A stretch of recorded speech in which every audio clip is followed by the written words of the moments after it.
Hello friends, कैसे हो आप लोग। आई होप अच्छे होंगे। तो चलिए हम अपनी क्लास स्टार्ट करते हैं।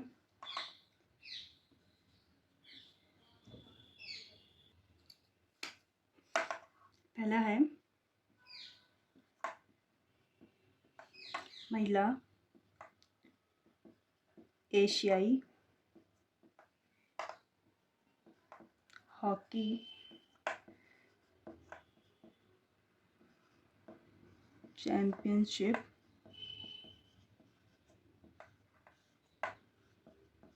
ट्रॉफ़ी, मतलब ट्रॉफ़ी किसने जीती है। ठीक है, तो ये जीती है आपके भारत ने। ठीक है, विजेता इसका भारत रहा है। जो उप विजेता है वो है जापान। चलिए, अब इसका आयोजन कहाँ हुआ था। आयोजन हुआ था आपके रांची में। रांची कहाँ पड़ता है, झारखंड में। ठीक है, इसका जो मस्कट था, शुभंकर था, वो था जूही। ये मस्कट भी अब पूछे जा रहे हैं, इस वजह से मैं आपको बता रही हूँ ये सब। ठीक है, जूही। तो चलिए अब थोड़ा सा हम झारखंड के बारे में जानकारी ले लेते हैं। तो झारखंड की कैपिटल आपको पता ही है, रांची है। ठीक है, यहाँ के जो सीएम हैं वो हैं हेमंत सोरेन। ठीक है, ये यहाँ के सीएम हैं। और यहाँ के जो गवर्नर हैं, राज्यपाल हैं, वो हैं सीपी, ये अभी चेंज हुए हैं, सीपी राधा कृष्णन। ठीक है, इससे पहले यहाँ के जो राज्यपाल थे वो थे रमेश बैस, जो अब महाराष्ट्र के राज्यपाल हैं। और उससे पहले यहाँ पे जो थी वो थी हमारी महामहिम जो राष्ट्रपति बनी है अभी, द्रौपदी मुर्मू जी, वो यहाँ पे झारखंड की गवर्नर थी। ठीक है, तो चलिए आगे चलते हैं। और नेक्स्ट है हमारा गुजरात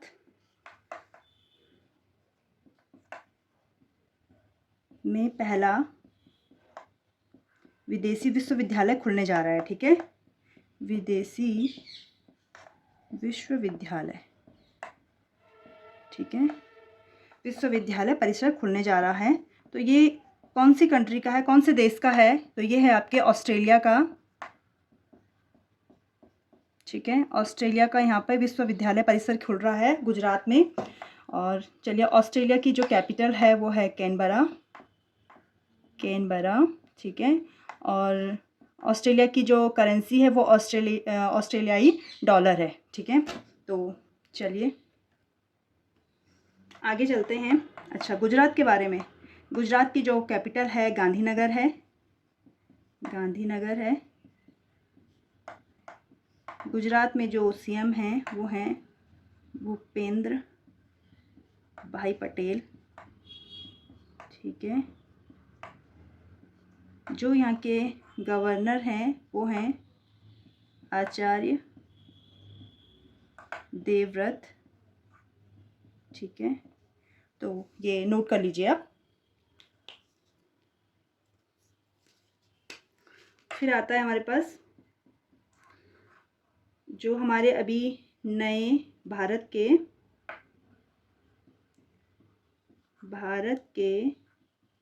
नए मुख्य सूचना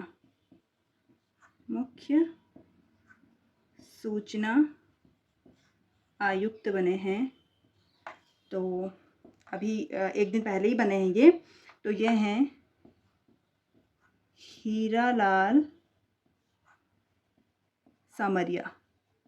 ठीक है, ये राजस्थान से हैं, बेसिकली राजस्थान से हैं। ठीक है, और जो ये क्या है, हमारे पहले दलित सूचना आयुक्त, मुख्य सूचना आयुक्त। ठीक है, पहले दलित मुख्य सूचना आयुक्त हैं ये। ठीक है, तो चलिए आप इसको नोट डाउन कीजिए। और मैं इसके बारे में एक चीज़ और बता देती हूँ आपको। जो हमारे सूचना आयुक्त होते हैं, जो मुख्य सूचना आयुक्त होते हैं इनकी जो नियुक्ति होती है वो कौन करते हैं? आपके राष्ट्रपति करते हैं। और हमारे अभी राष्ट्रपति कौन है? द्रौपदी मुर्मू जी हैं। ठीक है, राष्ट्रपति किसकी सिफारिश पे करते हैं? एक समिति होती है, समिति की सिफारिश में करते हैं। जो ये समिति होती है इसमें कौन कौन होता है? दिखाई दे रहा? हाँ, समिति होती है। इसमें जो अध्यक्ष होते हैं वो हमारे कौन होते हैं? प्रधानमंत्री होते हैं। मैं शॉर्टकट में लिख रही हूँ, आप पूरा लिखिए इसको। प्रधानमंत्री होते हैं, अध्यक्ष होते हैं ये समिति के। ठीक है, एक होते हैं हमारे लोकसभा में विपक्ष के नेता, ठीक है, इस समिति में होते हैं। और एक होते हैं हमारे प्रधानमंत्री द्वारा नियुक्त, पीएम द्वारा नियुक्त कैबिनेट मंत्री,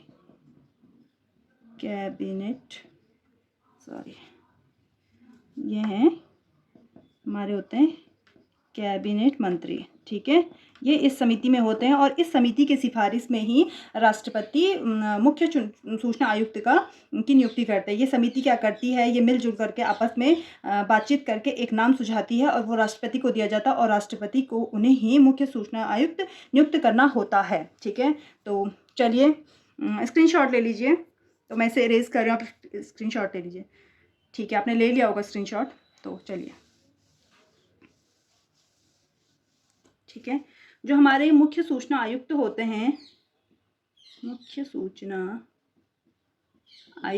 हैं, ठीक है, इनके जो कार्यकाल होता है वो क्या होता है?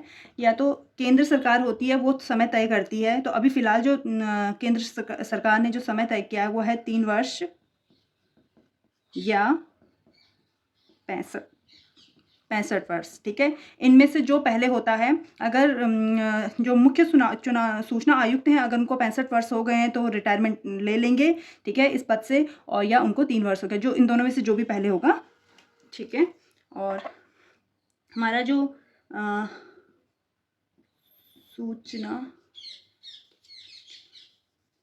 सूचना अधिनियम था, केंद्रीय सूचना अधिनियम कब लाया गया था? 2005 में लाया गया था। ठीक है, जो हमारा सूचना आयोग होता है वो कोई संवैधानिक आयोग नहीं है। ठीक है, संवैधानिक आयोग वो होता है या जिसका किसी आर्टिकल में, संविधान के किसी आर्टिकल में व्याख्या की होती है। ठीक है, तो ये ऐसा कुछ नहीं, ये एक अधिनियम के तहत लाया गया है, तो ये एक संवैधानिक वो नहीं है। ठीक है, तो चलिए आप इसको नोट डाउन कीजिए। चलिए नेक्स्ट है फाइट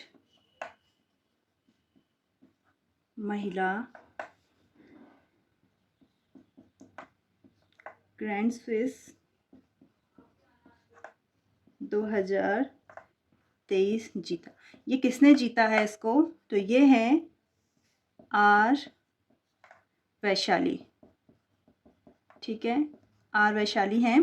ठीक है, इन्होंने ये महिला ग्रैंड स्विस जीता है। ये फाइट द्वारा दिया जाता है। और ये कहाँ की हैं? ये हमारे भारत की हैं। ठीक है, और जो हमारे 50 ये आर प्रज्ञानंद की बहन हैं। ठीक है, और आर प्रज्ञानंद कौन है? हमारे इनकी सिस्टर हैं ये। ठीक है, और आर प्रज्ञानंद कौन है? हमारे 52वें ग्रैंड मास्टर हैं। ठीक है, ग्रैंड मास्टर क्या होता है? जो शतरंज के खिलाड़ी होते हैं उनको जो पद दिया, मतलब जब वो शतरंज जीतते हैं तो फाइट के द्वारा उन्हें ग्रैंड मास्टर का खिताब दिया जाता है। ठीक है, जो शतरंज के खिलाड़ी होते हैं, तो ये 52वें नंबर के हैं। और जो भारत के पहले ग्रैंड मास्टर, ठीक है, तो वो हैं हमारे तो पहले ग्रैंड मास्टर जो हैं वो हैं विश्वनाथ आनंद। ठीक है, विश्वनाथ आनंद है। और जो भारत की पहली महिला ग्रैंड मास्टर हैं तो वो हैं सुब्बारामन विजयलक्ष्मी। ठीक है, ये पहली महिला ग्रैंड मास्टर हैं। ठीक है, अभी तक भारत में कुल 83, ठीक है, भारत में अभी तक क्या है, कुल 83 ग्रैंड मास्टर हैं। ठीक है, ग्रैंड मास्टर हैं। जो 83वें हैं वो हैं आदित्य सामंत। ठीक है, ये कहाँ के हैं, ये है महाराष्ट्र के। ठीक है, तो आप इसको नोट डाउन कीजिए और फिर हम आगे चलते हैं। थोड़ा सा मैं यहाँ पे फाइट के बारे में बता देती हूँ आपको। जो फाइट है, जो इसकी स्थापना हुई थी 1924 में और इसका जो हेड क्वार्टर है वो है लुज़ाने, स्विट्ज़रलैंड में।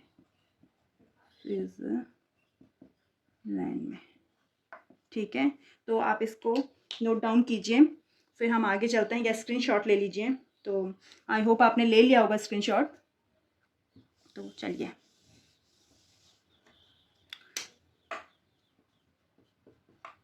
जो हमारे क्रिकेटर सचिन तेंदुलकर हैं,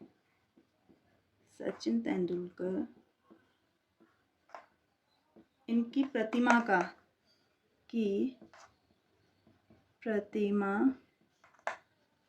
का अनावरण किया गया है। ये कहाँ किया गया है, तो ये किया गया है वानखेड़े स्टेडियम में। ठीक है, और ये प्रतिमा जो है इनके 50 साल के क्रिकेट के, जो इनके क्रिकेट में इन्होंने अपना टाइम दिया है 50 साल का समय, उसके उपलक्ष्य में इनकी प्रतिमा का अनावरण किया गया वानखेड़े स्टेडियम। ये कहाँ है वानखेड़े स्टेडियम, तो ये है आपका महाराष्ट्र, मुंबई में। ठीक है, तो चलिए इसको नोट डाउन कीजिए, फिर हम आगे चलते हैं। नेक्स्ट है, किस भाषा को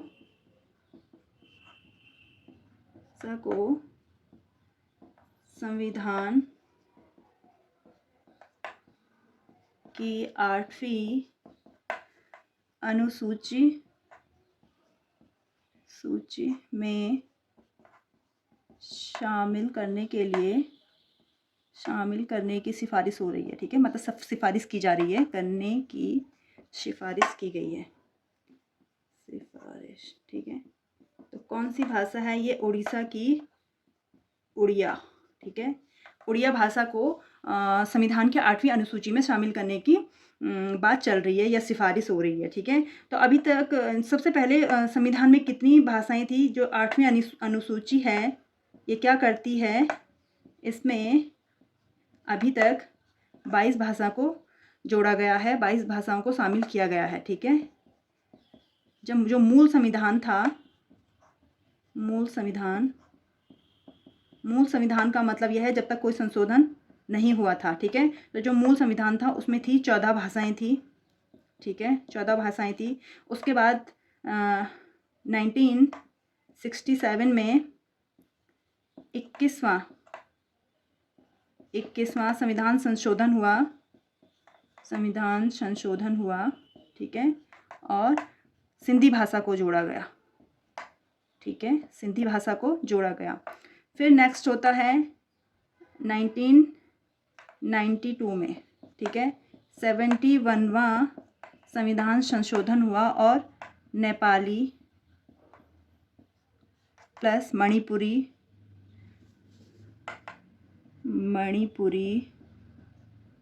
और प्लस कोंकणी, इन भाषाओं को क्या किया गया है, जोड़ा गया है। नेपाली, मणिपुरी और कोंकणी भाषा को 71वें संविधान संशोधन के तहत जोड़ा गया है। इसको याद करने का एक शॉर्ट ट्रिक ये है कि आप इसको जो आप खाते हो नमक, ऐसे करके भी याद कर सकते हो। न से नेपाली, म से मणिपुरी और क से कोंकणी। तो ऐसे आप याद कर सकते हो। ये मैंने अपनी ट्रिक बता रखी है, अगर आपको सही लगती है तो आप भी देख लीजिएगा, ठीक है। नेक्स्ट है फिर इसमें और भाषाएं जोड़ी गई थी, तो वो जोड़ी गई थी 2003 में हुआ था 92वां संविधान संशोधन, ठीक है। तो उसमें कौन सी भाषाएं जोड़ी गई थी? उसमें थी बोडो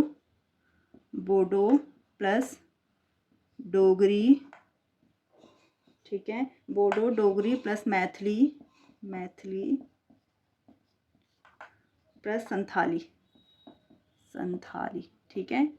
तो ये 4 भाषाएं जोड़ी गई थी 2003 में। तो इसका भी एक याद करने का ट्रिक है, जो हम बोर्ड मास पढ़ते हैं, बोर्ड मास, ठीक है। बोर्ड मास पढ़ते हैं, आपने भी पढ़ा होगा, जिसमें एडिशन, सब्सट्रैक्शन और माइनस वगैरह होता है, ठीक है। तो उसको बोलते हैं बोर्ड मास। तो उसी से मैंने इसको एक ट्रिक बना रखी है। BO से बोडो, D से डोगरी, M से मैथिली, MA से मैथिली और S से संथाली, ठीक है। तो आप भी इसको ऐसे करके याद कर सकते हैं। बाकी आपकी मर्जी, आपको जैसे करना है, आपको जैसे कंफर्टेबल लगता है, ठीक है। तो चलिए आगे चलते हैं। अब आता है राष्ट्रीय कैंसर दिवस, ठीक है। राष्ट्रीय कैंसर दिवस कब मनाया जाता है? तो ये मनाया जाता है 7 नवंबर, ठीक है। और ये मनाया जा रहा है 2014 से। 2014 से लोगों में कैंसर की जागरूकता को बढ़ाने के लिए, और किस टाइप से कैंसर होता है, कैंसर अगर किसी को कैंसर है उसको पहले पता चल जाए और वो उसका ट्रीटमेंट करवा ले, इसलिए ये राष्ट्रीय कैंसर दिवस मनाया जाता है 2014 से हर साल 7 नवंबर में, ठीक है। तो चलिए, अभी इसका कोई विषय नहीं दिया गया है कि किस विषय पे, मतलब इसकी जो थीम है, थीम नहीं दी गई है। तो चलिए अब आप ये बताइए, या मैं बताऊंगी कि विश्व कैंसर दिवस, ठीक है, जो विश्व कैंसर दिवस है वो 4 फ़रवरी को मनाया जाता है, ठीक है। तो और इसमें जो थीम थी, इसकी थीम थी वो है क्लोज टू केयर गैप, ठीक है। ये इसकी थीम है और इसी थीम पर काम हो रहा है, ठीक है। तो चलिए आप इसको नोट कीजिए, फिर हम आगे चलते हैं। तो ये आपने नोट कर लिया होगा या स्क्रीनशॉट ले लिया होगा, मैं इसे इरेज कर रही हूँ। चलिए,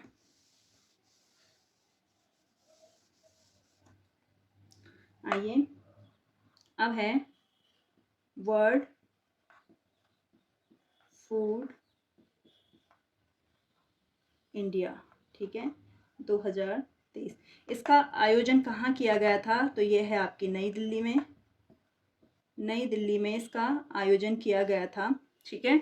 और यह कहाँ का? नई दिल्ली में प्रगति मैदान मंडपम, बहुत सुना होगा, आजकल बहुत चल रहा है मंडपम, ठीक है, मंडपम,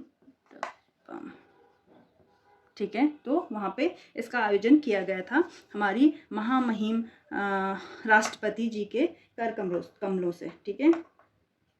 चलिए, तो आगे चलते हैं। और भारत ने किस देश से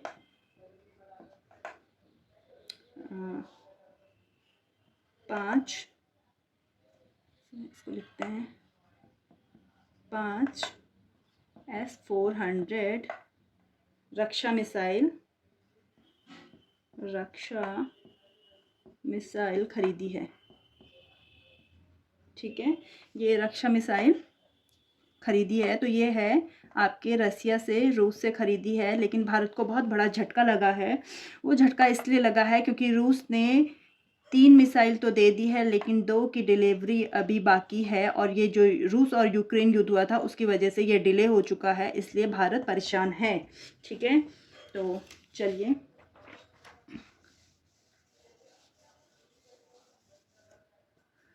अब है हाल ही में नारी शक्ति वंदन अधिनियम लागू हुआ था। ठीक है, तो क्या है ये अधिनियम? ये है महिलाओं को, आप पूरा लिखिएगा, महिलाओं को लोकसभा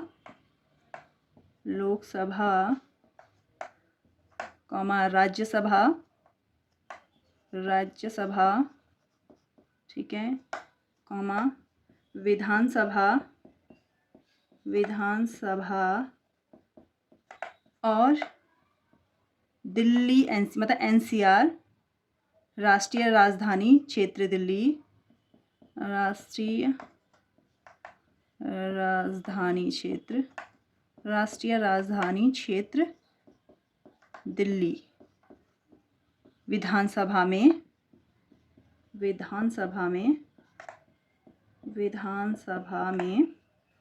महिलाओं को कितना 1/3 1/3 सीटों का आरक्षण। ठीक है, तो इसलिए ये विधेयक लाया गया था।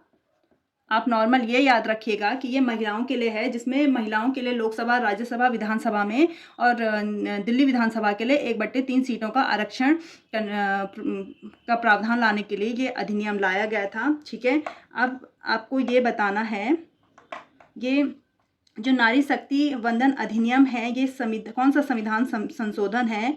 तो ये है आपका 128वां संविधान संशोधन पेश किया गया है। ठीक है, पेश किया गया है, लेकिन ये कौन सा संविधान संशोधन है? तो ये है 106वां। क्या समझे इससे? ठीक है, आप इससे अगर, ठीक है, जिसको समझ में आ गया होगा ठीक है, अगर किसी को समझ में नहीं आया तो उसका मतलब ये है कि अभी तक 127 तो संविधान पेश कर दिए गए थे। ठीक है, उसमें से कई ऐसे होंगे जो 105 थे वो तो पास हो गए हैं, लेकिन कुछ ऐसे होंगे जो पास नहीं हुए होंगे। ठीक है, उसी में ऐड करके ये है कि 128वां संविधान संशोधन था, और जो पास हुए हैं उनमें से ये 106वां संविधान संशोधन है। ठीक है, पूछ लिया जाता है इस तरीके से, तो अब मैंने आपको दोनों तरीके से बता दिया है, आप इसको अच्छे से याद रखेंगे। ठीक है, कि ये 128वें संविधान संशोधन के रूप में, और क्लियर कर दिया मैंने अब आपको, के रूप में पेश किया गया। ठीक है, लेकिन जब पास होकर के आया तो ये 106वां संविधान संशोधन पास होकर के आया है। ठीक है, तो चलिए, तो इसमें क्या एडिशन किया है? अच्छा, इसमें क्या है कि जब ये कब से लागू होगा? ठीक है, तो ये लागू तब से होगा जब क्या होगा? अधिनियम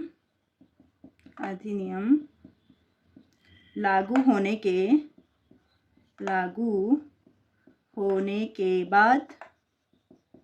बाद क्या होगा? जो पहली होने के बाद, आप पूरा लिखिएगा, होने के बाद जो पहली जनगणना होगी उसके बाद क्या होगा? ये मतलब लागू कर दिया जाएगा। ठीक है, दूसरा आता है, ये कितने वर्षों के लिए है? ये अभी तो 15 वर्षों के लिए लाया गया है, और संसद इसको बढ़ा भी सकती है, आगे समय के लिए बढ़ा भी सकती है, और फिलहाल अभी क्या है, केवल 15 वर्षों के लिए ही लाया गया है। ठीक है, और जो ये है कि लागू पहली जनगणना, ये कौन सा आर्टिकल में दिया गया है? तो ये है आर्टिकल 334A, इसमें ऐड कर दिया गया है, इसमें लिखा गया है ये। तो अच्छा, कौन कौन से आर्टिकल इसमें ऐड हुए हैं? अभी संशोधन के बाद आर्टिकल ऐड होंगे ना, जिन जिन संशोधन किया होगा जिन जिन आर्टिकल्स में, तो कौन से ऐड हुए हैं? तो एक तो हुआ है इसमें 239A। ठीक है, ये कौन सा है? जो दिल्ली विधानसभा के लिए है, दिल्ली विधानसभा। मैं आपको ऐसे बता रही हूँ, आप ऐसा लिखिएगा, जो राष्ट्रीय राजधानी क्षेत्र दिल्ली विधानसभा, मैं शॉर्ट में लिख रही हूँ। ठीक है, दूसरा ऐड हुआ उसमें, इसमें आर्टिकल भी लिखिएगा आगे से, आर्टिकल। ठीक है, जिससे आप नोट्स बनाए तो आपको पढ़ने में कोई दिक्कत ना हो। और आर्टिकल 330A। ठीक है, ये किस लिए है? कि लोकसभा मतलब संसद में। ठीक है, इसमें दिया गया है संसद में महिलाओं के लिए सीट। ठीक है, पूरा लिखिएगा आप, मैं शॉर्ट में लिख रही हूँ, मेरे पास स्पेस भी नहीं है। ठीक है, 332A 332A, ठीक है, ये है राज्यों की विधानसभा के लिए, विधान सभा के लिए, ठीक है, महिलाओं की सीट। तो ये सारे इसमें क्या किए गए हैं, संशोधन होंगे, ये सारे आर्टिकल ऐड होंगे इसमें, ठीक है। तो आप इसको नोट डाउन कर लीजिए, ठीक है। आपको क्लासेस कैसी लग रही हैं? अगर आप क्लासेस आपको अच्छी लग रही हैं, वीडियोस अच्छे लग रहे हैं, तो प्लीज़ लाइक कीजिए, शेयर कीजिए और चैनल को सब्सक्राइब कीजिए, कमेंट कीजिए। और बाकी हम मिलते हैं एक नेक्स्ट क्लास में एक अच्छे से कंटेंट के साथ और एक पॉजिटिव एनर्जी के साथ। तो चलिए मिलते हैं नेक्स्ट क्लास में। Thank you for watching.